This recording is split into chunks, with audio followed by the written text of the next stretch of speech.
Sekarang di video ini kita mau sharing berita dari internet satusulteng.com. Ini kita kasih tunjuk langsung satusulteng.com. Nanti kita kasih link di caption. Following pasal 71 Undang-Undang Pilkada tanpa persetujuan Mendagri adalah pelanggaran. Oke. Ini tanggal berapa ini? Sorry, agak kabur. Sekitar 3 bulan lalu.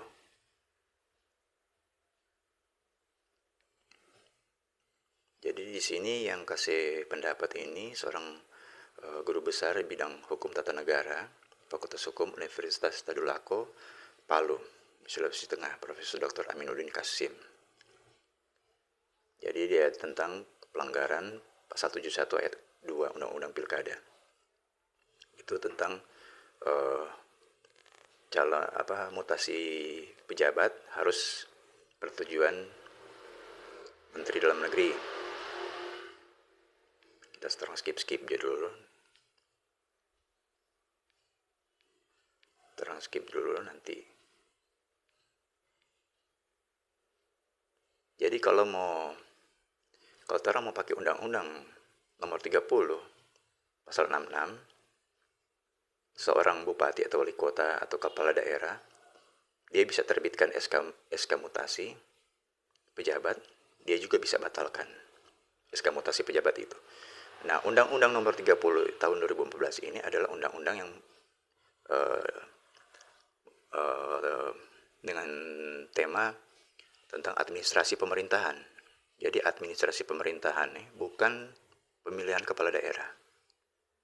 Beda itu. Ini tentang administrasi pemerintahan. Undang-Undang nomor 30.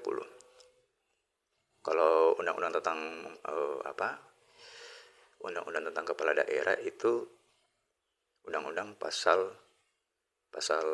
Undang-Undang nomor 10 tahun 2016. Pasal 71. Undang-Undang nomor 10 tahun 2016 itu tentang pemilihan kepala daerah. Jadi kalau dipakai Undang-Undang nomor 30, sekali lagi kita ulang nih, Undang-Undang nomor 30 tentang administrasi pemerintahan, seorang bupati, seorang kepala daerah, dia bisa terbitkan SK mutasi pejabat, dia bisa batalkan. Itu sah secara Undang-Undang administrasi pemerintahan. Dari sisi sudut pandang Undang-Undang administrasi pemerintahan.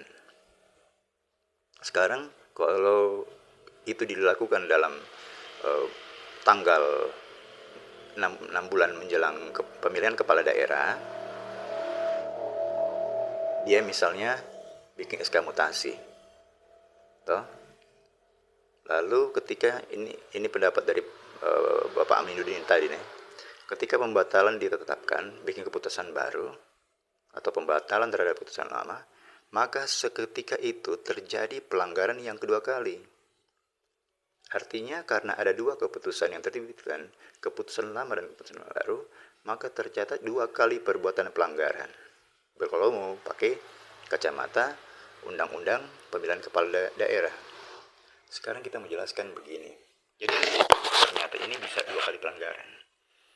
Ketika Bupati Minahasa Utara, Bapak Jono Ganda, melakukan SK mutasi, menerbitkan SK mutasi pejabat di bulan Maret, itu dia dari sudut pandang Undang-Undang Pilkada, itu dia sudah melakukan pelanggaran 1 kali.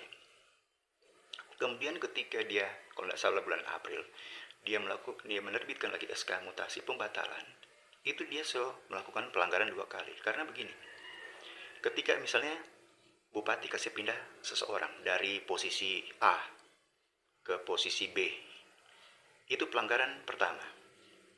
Kemudian dia mau kasih batal.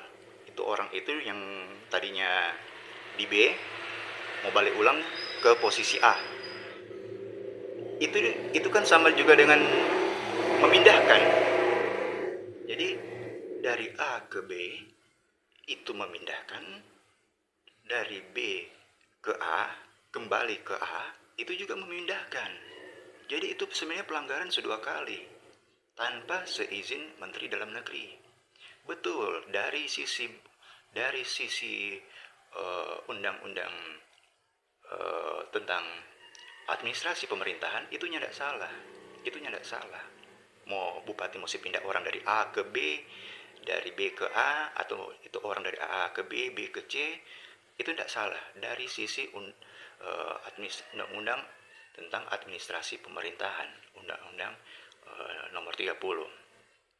Tapi dari sisi undang-undang pemilihan kepala daerah, undang-undang nomor 10 tahun 2016, itu salah karena tidak ada izin Menteri Dalam Negeri pada waktu itu.